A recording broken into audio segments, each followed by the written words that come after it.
I'm Kahja Elliott, and I'm a food enthusiast. Bronx born and raised, ATL made, Bay Area becoming. And I talk to people about how they create community through food in the Bay and beyond. Welcome to the As Told By podcast.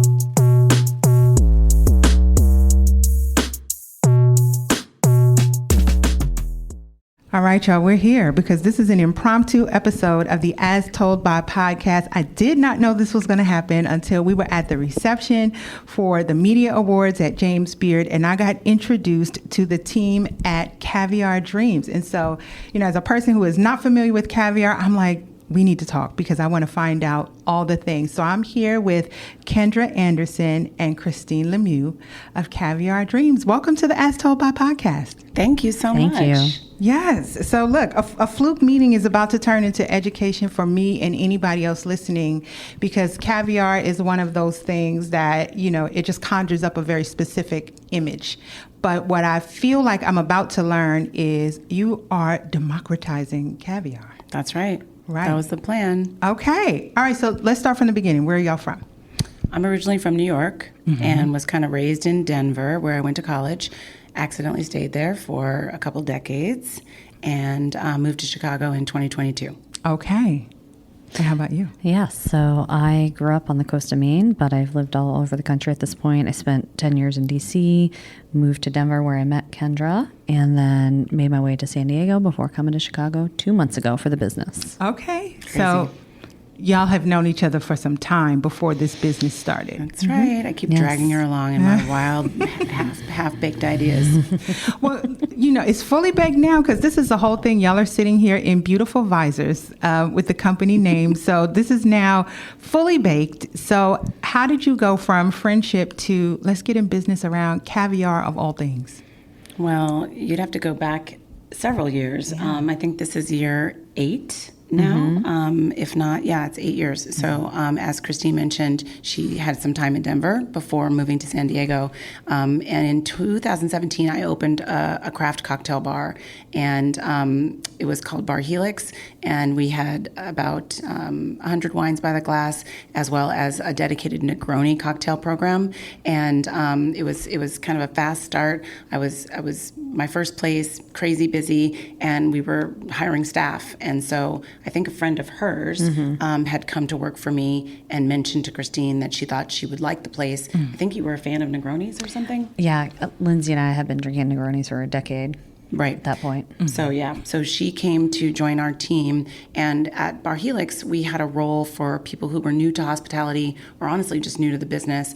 It was called the Flex Role. And so it was really meant to kind of be the Swiss Army knife, could do all the positions, just could take over if everything got too busy. And so we had her join there, and Christine likes to tell the story. Maybe you should tell the story. Oh, so I'll pick right up. Okay. I actually was coming off a political campaign, and I hadn't worked in hospitality for probably 20 years, strictly hospitality, but I had been doing events programming in some of my roles in DC. And so I really dug the vibe of Bar Helix, thought it was just such a fun place to spend time and to work, and the craft cocktails were outstanding.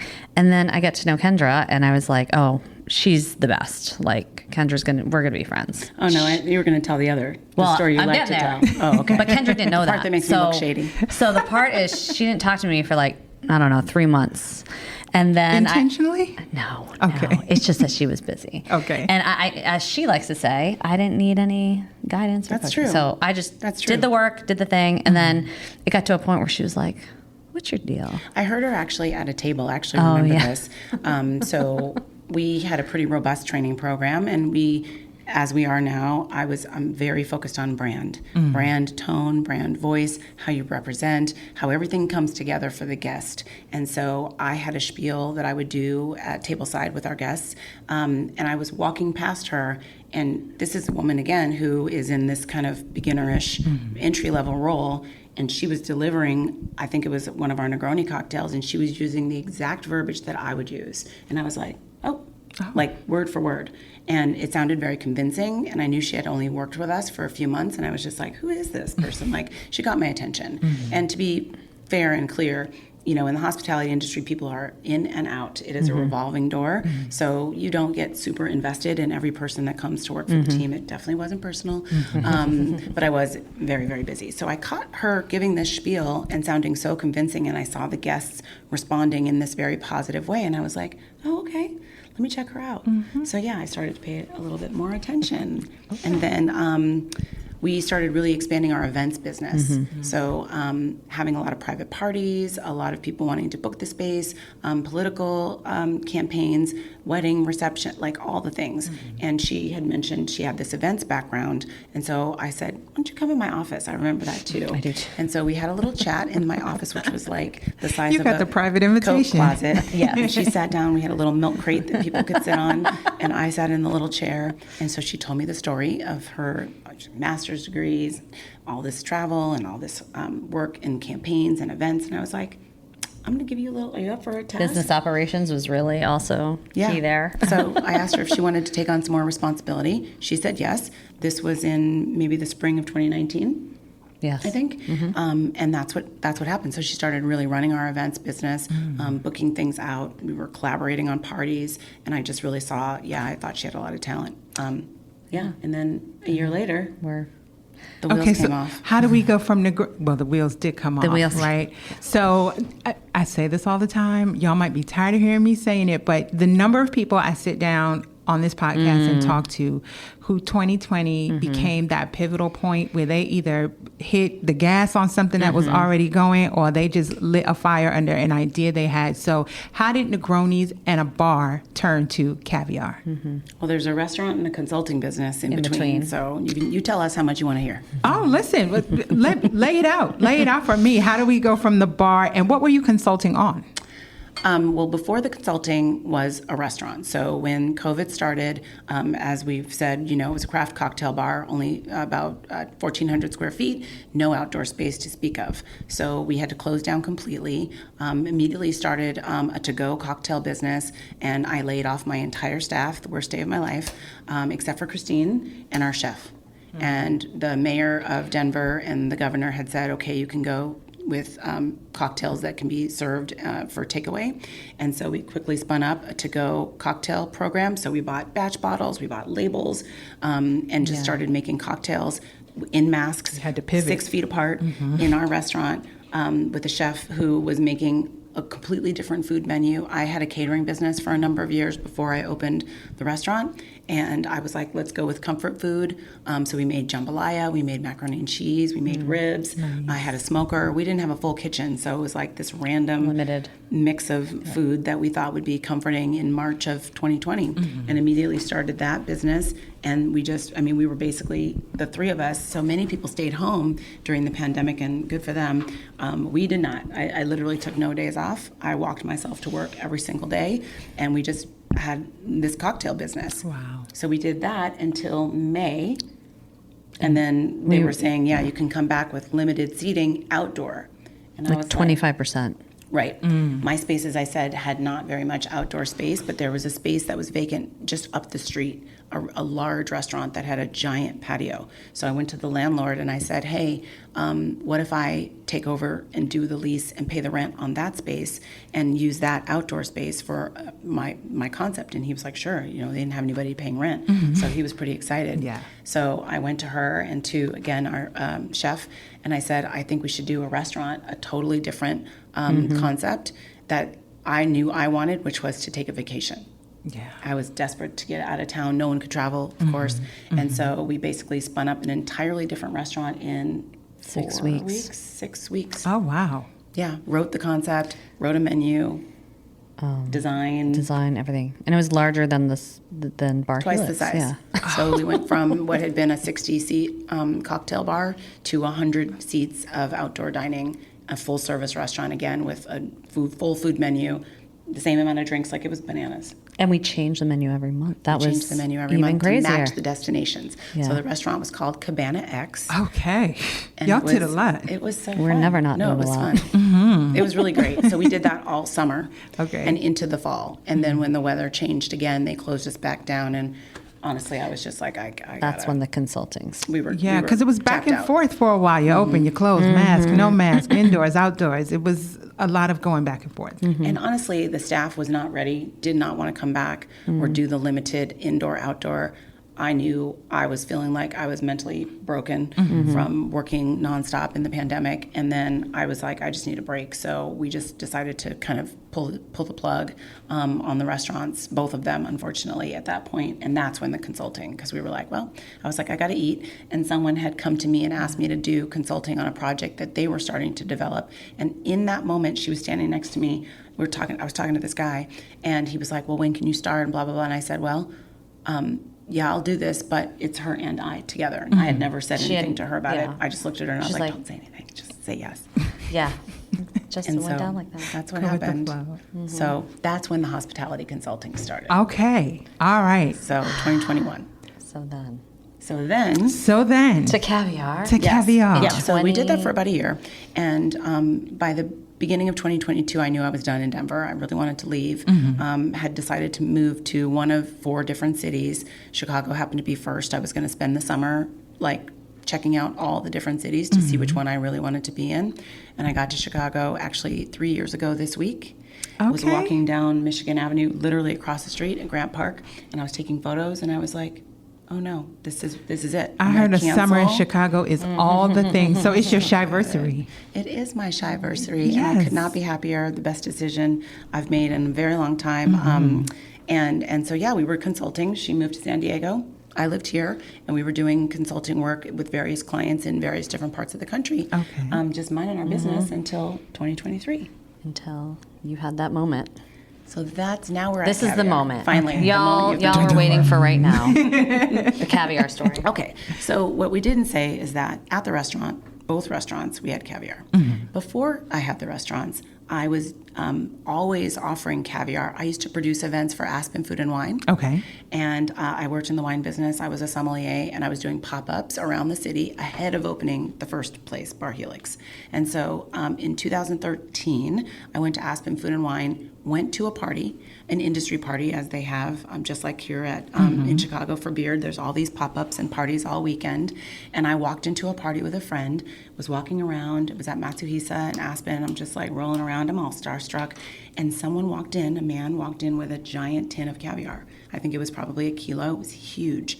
And I'd had caviar before, but never seen it like that. And he was walking around the room handing out caviar bumps. Okay. Again, the first time I'd ever seen that. And for people who don't know, tell them what a caviar bomb is. Yeah, a bump is when you take a small amount of caviar off of the back of a spoon and just kind of drop it onto your hand, on your fist, and then you just hold it up to your mouth, lick it off the back, and just let the caviar melt in your mouth.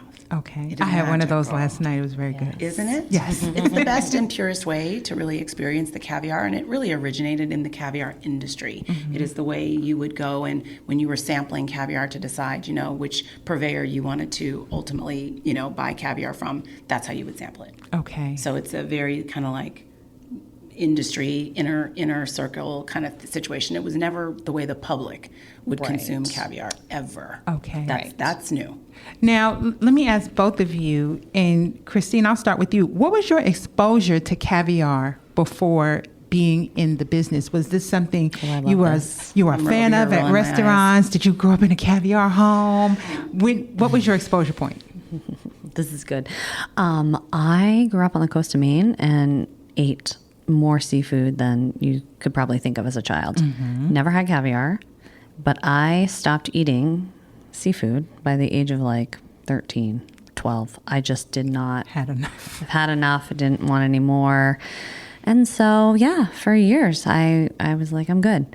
And then By years, she means decades. by decades. So then when I go to work at Bar Helix, I remember we'd be tasting like caviar. Kendra would be like, oh, let's just have caviar with chips. And I would pretend to eat it. So then I was like, oh, I'm good. No, I'm it's thinking she's had it, right? And She said, "We she for sell sure." caviar to our guests. You're We doing a caviar describe fake out? caviar. She I was really like, it's amazing. Yeah. And She was then an actress in another life. last year, after Kendra asked me to be part of the business, she put the fear of God in me and was like, if you don't try this caviar, today. in the We were at business. our first event in New York City. She's like, you have to try this right I was now. like, are you joking That me? was my exposure to caviar. To answer Yeah, your I was like, we're not about here. So I had it, and I was like, "That's really good. This is good. Add in line. I should have trusted you sooner." as is the motto of our entire relationship. Let's be clear. Let's be clear. I want to be Get on out. record that you should just trust me. Just trust me. And now what about you, Kendra? Mine was just through the industry. Okay. So for sure, I had it not growing up, but in working in restaurants. I mean, my first job was in a restaurant when I was 16. Not a restaurant with caviar; it was Denny's. But we Come on, moved Denny's. on. I know it was good, wasn't Yes, it? I came Let me from get Red that Lobster Grand myself. Slam. Oh, nice. Yes. Let me get a Grand Slam right now, any day. But I ended up working in really high-end restaurants in college, and that's where I first had caviar for sure. And then in the wine industry, at different festivals, at parties, at events, it's ubiquitous, right? It was everywhere. And so I was very comfortable with caviar, and I loved it. But what I didn't mention at Bar Helix was that just like today with Caviar Dream, people were nervous about caviar. And so that experience I had in Aspen where I first had a bump, that stuck in my mind. So when I opened Bar Helix in 2016, I put a caviar bump on my first menu. And I had never seen that before for sale. As I said, it was only ever something I'd seen at a party in the industry. No one had ever charged money for a bump that I knew of. But I was like, oh, I want people to be able to try this. Yeah, or if caviar was on the menu, it was like a full service, hundreds of dollars. Correct. And I was like, this bar is meant to be welcoming for everyone. We had nice things and we had more inexpensive things. Our whole vibe, always and forever, has been high-low. Okay. So I wanted to have there be caviar, but I wanted it to be approachable caviar. So for $25 on the menu in 2016 was a little 2-gram bump of caviar and a 2-ounce pour of a super premium champagne, so that people could try it without making that humongous financial commitment, and make sure that, again, someone could come in on a budget and still have a little bit of luxury. So that was my first foray into selling caviar to the public, and that was 9 years ago. Okay. Yeah. Now, what's interesting about this, when you say doing high-low, and I think it's such a smart way to do it, is because caviar is a bit of a polarizing ingredient, I right? should Or just say. a polarizing thing to eat. You know, it's very briny. It's very, seafood, fishy forward. So people might, it's very salty, right? So people might think, oh, I don't like this. I initially thought that. I think my first exposure to caviar was probably maybe 5 years ago. And it was very popular in the Bay Area. There was a period of time where it was showing up on a lot of pop-up dinner menus. So that was my first exposure. But even up to just recently, like 2 weeks ago, someone I know came and visited the Bay, and we were in the Ferry Building in San Francisco. And there was an outlet there. Store in there. Yes. Yep. And we sat and had some, and they came and let us try a few. And that's how I came to learn that smoked trout is my caviar of choice. Okay. Yes. Nice. I- Trout girly. Yes, I loved It's it. pretty good. Yeah. How do you introduce it to people who may never have had it and think that they don't like it? I have so many things to say. Yeah, this is where we get into it. It is. And so when we started, to even get to how I decided to start Caviar Dream, it has to be told that I wasn't planning to start a caviar business. So we had the consulting business. I'm living in Chicago, and I'm just minding my business, my other business, not a caviar business, living my best life. I am now, though, a consumer, not a wholesaler, or I should say a wholesale customer. So I was buying caviar through my restaurants. So when I wanted to eat caviar, that's how I got it. I never had to go to the store or find it in any way. I just called my seafood guy and I got caviar. I had relationships with a lot of the caviar producers because that's what I sold in the restaurants. So I had never had to solve the problem of finding caviar for my personal consumption. Okay. So I'm looking for caviar and I'm like, where can I get caviar in Chicago? And I found some in a couple of specialty markets, but I actually started wondering if there was a Black-owned caviar that I could purchase. So I'm on Google and I'm just, you Google anything, Black-owned caviar, and the only one I found was not available for shipping. It was like a local woman. She had caviar. It was like her event business. And I was like, interesting. And I'm thinking, you ever think Google is broken? You're like, this can't be right. Let me search again. It's 2023. It was like the spring of 2023. I'm like, huh? So I'm really looking and I'm digging further.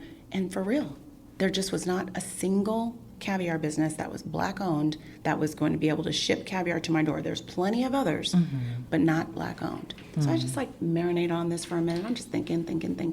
And I kind of let it go. And then I'm on vacation later that year, that same year. It was like Christmas vacation. I'm in Mexico. And I'm like, this thing is like ruminating in the back of my mind, this caviar thing. And I'm like, why not? That can't be right. I just don't believe it. So I Googled it again. Once again, no results. So I'm looking at I'm just like, can I? And I just started. So that's where I'm like, maybe I can do it, because I'm thinking I have some friendships. I know some people in the industry. I start doing research of what it would take to, like, how could one private label a caviar line, because we do this in the wine business. It happens in consumer packaged goods, any celebrity branded, anything you've ever seen, and even some that are just not celebrities, but lines of products. They're not the purveyor and, the primary purveyor. It's not their item.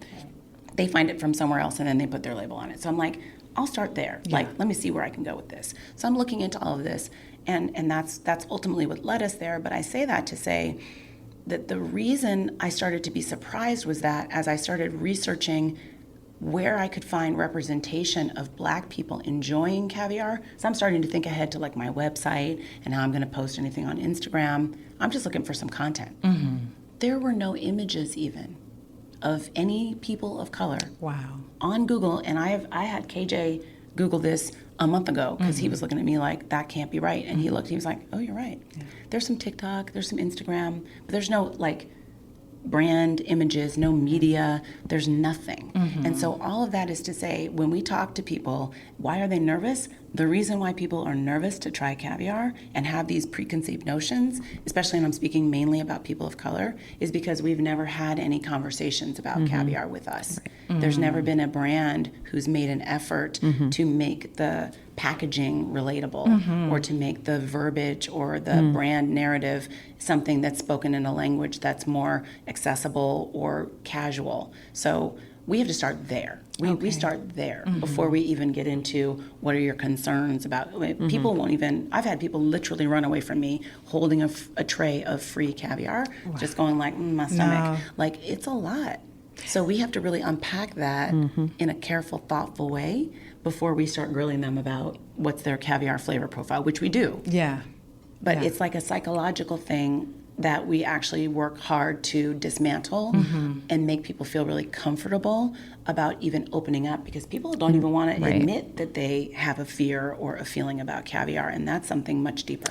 Well, and then people will share that, like, oh, it's not for me because, and then followed by all the reasons we know that caviar is exclusive and been gate kept. Right. And it's just like where we were with wine maybe 20 years ago. People have maybe not had the exposure. They don't have the experience. They don't know what they like. And also, which you all, I've heard, do a very good job of, they don't know how to pair it, because it's paired for them with things that are not part of their traditional day-to-day diet. 100%. And they don't know how or where it would fit in the foods they like or that are culturally related to them. I felt like I saw somebody with caviar on a Dorito. That's us, That too. was you. Yeah, And I was just like, oh, that's what we're doing? That is what we're doing. Okay. Yes. And that's the one part of it. And when we talk about a gate kept product, which is what we call this very like plainly, it is because you have to really think through to even be able to enjoy caviar. It's 127 roadblocks to get you there, right? You have to know where to find it, which most people don't. Then you have to know, oh, there's actually some equipment that I need. You need a key to open the tin. Then you need a spoon. And you need to know how to open the tin with the key. Nobody knows I didn't how to even know open. there was a key. I would be the fool at home with the butter knife trying to get it to open. And a butter knife will You work. could do that. Okay. Don't misunderstand. But there's like this whole, it has to be stored properly. There is a way to serve it, as you said. There's traditional ways, there's fun ways too, but there's a whole like college education between I think I want to have some caviar and I'm actually having caviar. Okay. So we have to help people get there too. So it's it's so much more than tins of caviar from the website for us. It's like a whole narrative around why you deserve this and how we can make it easy for you to treat yourself as you deserve to be treated. The experience. That's right. Okay. It is an All right. So now when experience. people come to Caviar Dreams, they come It's and Caviar Dream. Caviar Dream, singular. Yes, I had a dream. Yes. That I would have a Caviar caviar Dream. business. And here we are. There we go. Okay. When people come to Caviar Dream, what do they purchase? Do they purchase a package? Do they purchase to come somewhere and have an experience? I know there's an option where you all come to them and can deliver an experience. What are the options people have? Those are all of the Correct above. answers. Okay. One of those is the We way. offer everything you just mentioned. Isn't it funny? Tell about how, so the original idea was, and it's so funny because Christine is angry. I'm sure still to this day. I'm like, it's going to be an e-commerce business. So we don't have to work that hard.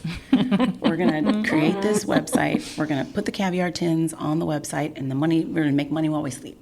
And that does happen, and we are grateful for that. We wake up and we say, ka-ching! Amen to the sleeping money. Every time we get an order, we get like a little notification, and we text each other, ka-ching! Yes. So that is definitely the business. However, immediately, I feel like, I don't remember when we had this conversation, I was like, I want this business to have the same energy as a hospitality business, because that's what I do. And that's what we did together in the bar that I opened and the restaurant that we opened together.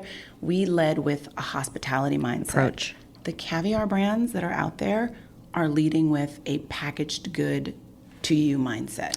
So when you ask that question, we have to step back and say, from the beginning, we are more so thinking about what you said a minute ago, your experience, rather than the transaction of getting you to buy this tin. We want to see you positioning yourself in a scenario where you are living your best life in any kind of way that takes you from breakfast to dessert, for real.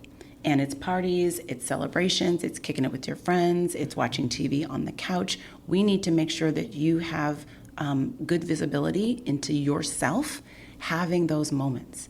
So that's what we sell, if you will. I don't even think we're selling it. I feel like we're just demonstrating it. the culture of it. You just get to be like, oh yeah, I can do that. It's Why the not? culture of it. Yeah. We actually, caviar culture. And to add on to that a bit, I'm coming back to, you mentioned smoked trout roe. The way, if you're on our website, you'll see it's sectioned out and it says every day, and it's a bagel with smoked trout roe, because in the morning, that's what you can have for breakfast. Okay. Get your day started right. Okay. Yeah, people think that caviar, and that's the other, there's so much dismantling that goes on for us in our business, is that very few other businesses or brands, I think, have so many this is the way it is, right? You don't come to something and just have this one-dimensional view. It's so fascinating, and I worked in the wine business for about 15 years, and I saw this sometimes with rosé, when rosé was not as popular in the early 2000s, right? People would be like, oh, you only drink rosé in the summer. Men would be like, I definitely don't drink rosé. So there was these little thoughts that people had that they swore were facts. And I'm like, these are not actually facts. These are just your thoughts. That doesn't make them real. And caviar is very much that way. People associate caviar with Christmas time or Oh, really? New Year's Eve. New Year's celebration. Eve, yeah, okay. And that's not wrong. No, it's definitely right. Yeah, it's definitely right, but It's it's also not. just food. Yeah. It's for Wednesday. It's for and I just any got day off work. that ends in Yes. Y, and Yes, you are need to pick me hungry. up on Wednesday. Yes. It's your caviar I need to after pick work me up party. every minute of the day. But for real, so we have to really give people permission to see that this is not the special thing that you have heard it is, or that you've imagined it to be, particularly if you are a person of color, where it wasn't probably something that you would have seen on your family breakfast table. Speaking of having caviar for breakfast, we understand that sounds crazy and privileged, but at the same time, it's accurate and accessible. It doesn't have to be a baller level spread of a kilo of caviar, the finest, Savruga. It doesn't have to be that. Yeah. Caviar comes in levels, and there's levels to this game. Yes. And as you said, the smoked trout roe is roe. It's not caviar, but it's in the family. So start there. Yeah. And that is $30.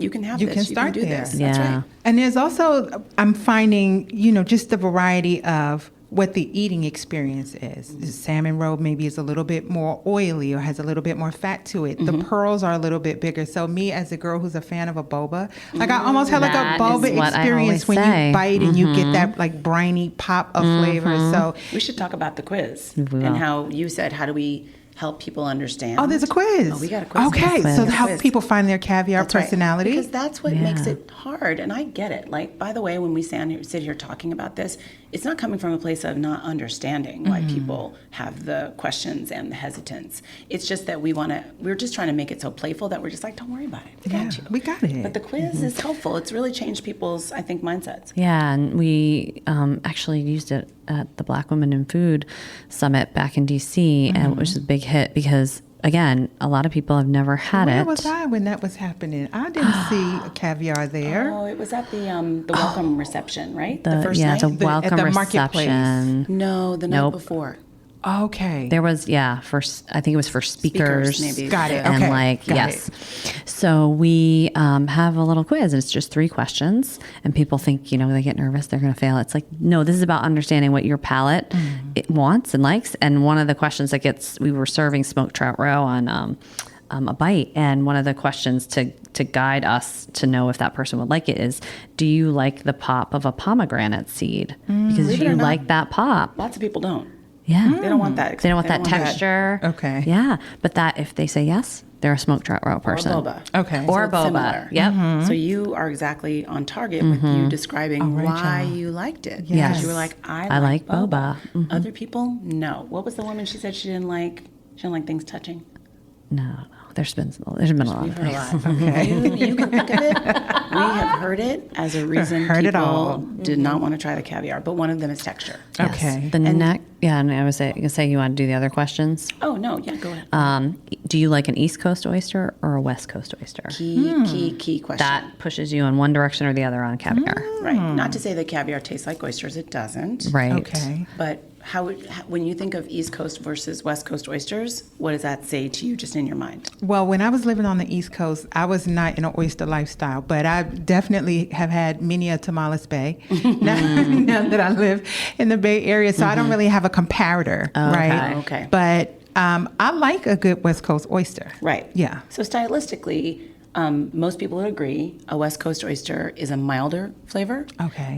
They tend to be less briny, and just they're smaller in size. So people, I think, who are a little bit more intimidated by an oyster, to my understanding, they gravitate toward a West Coast. Where an East Coast oyster, they're more robust, they're larger, and they definitely have a more pronounced kind of oyster flavor, like the big oyster flavor. So people are kind of one team or the other usually. Okay. Caviar has that same delineation in terms of the styles. Not that they taste like those two flavor profiles, but you could think about caviar as saying that there are some varieties that have a milder flavor, a little bit gentler, a little bit more creamy, and we'd say, okay, if you're a little nervous and the bigger flavor is not your jam, we would direct you toward those types of caviar. Okay. Versus if you said, no, I'm a big fan of the East Coast oyster, then we would say, cool, then we think you're going to like these big, bold, really intense flavored caviar varieties. So that's the way we use that kind of little trick to. Yeah. Got it. And now this makes me want to circle back to the question at the beginning about me and my own hesitancy and just how we feel sometimes when we talk about it, how I am kind of like just along for the ride like everyone else when it comes to understanding caviar and the journey, because I myself didn't try it till recently. So very close to a consumer who also just tried it. And I like to say when they're nervous, like, you can try the caviar. I started the whole company without trying it. So you Give it a go. Give it a chance. Give it a And go. I like to say this, and I'm proud about it. I feel like I am essentially undefeated in taking people from absolutely not to Walking how can away I with a get 10. how many can I buy today? Okay. Because it really is just about creating that sense of comfort, just making people feel like it's okay. You're gonna be okay. You're not gonna die, and not only are you not gonna die, I bet you're gonna love You're it. gonna love it. Just You're gonna get love walked it. in. Right. You just need to try it on the right thing, too. That's the other thing. When I was a somm, I used to ask people about how they like their coffee, right? So you can tell a lot. If somebody says they like coffee black, or if they say, I need a triple caramel macchiato, extra vanilla, that tells me a lot about how I should guide you Good in terms comparison. of Yes. wine. I do that same thing with caviar. And so you just need to let me know a little bit about what you like to eat, and I got you. I will figure out a bite that you will like with caviar. And I really don't say that with, like, I'm not joking. Like, I literally feel like I've never had somebody be like, no, you were wrong, I hate it. Yeah, I mean, it's your som background. It's also your chef background. Like, That's deep. well, I did go to culinary school, but yeah, it's skills. about flavor. It's about taste and flavor, and it's just, you just have to ask a few questions, and people just have to kind of relax a little. It's amazing that people do get nervous, and I'm like, you know what they call caviar in Eastern Europe? What? Breakfast. Oh, well, there it is. I mean, for me personally, I love the adventurousness of food. So these are the exact kinds of experiences I'm looking to have. So if you're hearing this and you don't know much about caviar, or you think you know something about it that is not favorable in your mind, I really encourage you to get back into the adventure of food. I don't even really like to look at reviews. I rarely pull up a menu before I go to the restaurant, because like, I want to come and have the experience in real time. And it's the same with this. And I would imagine, correct me if I'm wrong, that people can go online and kind of maybe see like a starter kit, or, a variety pack, if you will, something where they can kind of get some entry point familiarity before they go in maybe for a bigger investment. Absolutely, yeah. And we offer half-ounce tin sizes, so that is like the smallest you can get. So if you're unsure, we offer that, and we offer in a few varieties. So like a bundle with the crackers and creme fraiche, so you can have that whole starter experience. Oh, we have a whole pack up. Okay. Party kits. We do. That's the thing, and we keep talking about this, and not to be repetitive, but like, you've got to create the scenario. You got to set the scene. It's like taking yourself on a date. Yeah. You could have girls' night in. You could have solo, dolo, caviar love. I had somebody the other night say she was about to take a bath and have her little caviar set up in the bath. I was like, go ahead, girl. I love that. Because it really is the experience. There is something really fun and special about having your key and your spoon and your little ice and your little creme fraiche, your little snacks, and you just make your little perfect bites. It is so fun. And I feel I see their faces change when they start having these cute little moments, and they forget about how intimidated they were. Okay. So as you're saying this, Kendra, like, I am projecting in my mind the moment I'm going to have once I get mine, because I will be getting mine. And I have a patio. There are trees. My patio is like completely covered by trees, and I'm going to put the chairs together like I often do, so that one chair acts as an ottoman. So I have my feet up, and I'm going to have my caviar on my patio. I can already see it in my mind's eye. I'm doing it.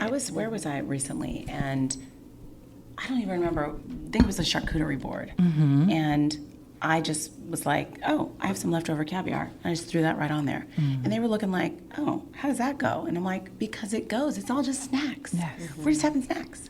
It's no big deal. It's so much fun. And for me, the cheddar and sour cream ruffles, that is my happy place. Okay. And if I've got that and my little paddlefish, or maybe my Osetra, I'm just going to chill out. I might be drinking a glass of water. I might be drinking a beer. I might be drinking a glass of champagne. It's not about the formality. It doesn't have to be this whole over the top. I was just going to say, we have vegan caviar, and the vegan caviar snack. I'm gluten free. You got unhinged that day. I have my buckwheat crackers, a little bit of sour cream, and the vegan caviar and mineral water. I was like, a whole meal. Yeah, I came back and she was like, oh, that's what I had for lunch today. I was like, good for you. It's a whole meal. It's actually healthy for you, too. Yeah. Yes. Lots of health benefits. And a lot of probably like omega-3, right? Trace minerals. Love it. Yes, high in protein. It's very low calorie if that's important. It's like a supplement. It's it's a whole food supplement. I would just consider caviar to be a vitamin. Yeah. Go have a healthy adventure, y'all. I have loved learning so much. I feel informed. I hope the listenership feels informed. Shout out to Clay Williams, who said to me during the reception yesterday, it was like, hey, do you know Kendra? Yeah, you need to meet. You can talk to her about caviar. So Clay, that's what's up. Thank you for hooking us up together. Tell people where they can find out more about Caviar Dream. So online for purchase, www.caviardream.co, and then at Caviar Dream Official on Instagram, and TikTok shop very soon. That's right. everything that you need is there, including videos about how to do some of the things that we talked about, opening the tin, serving, scenarios, recipes, all the things. You can find that. So no need to be nervous. We got you. Okay. I'm definitely going to send y'all a video when I get mine.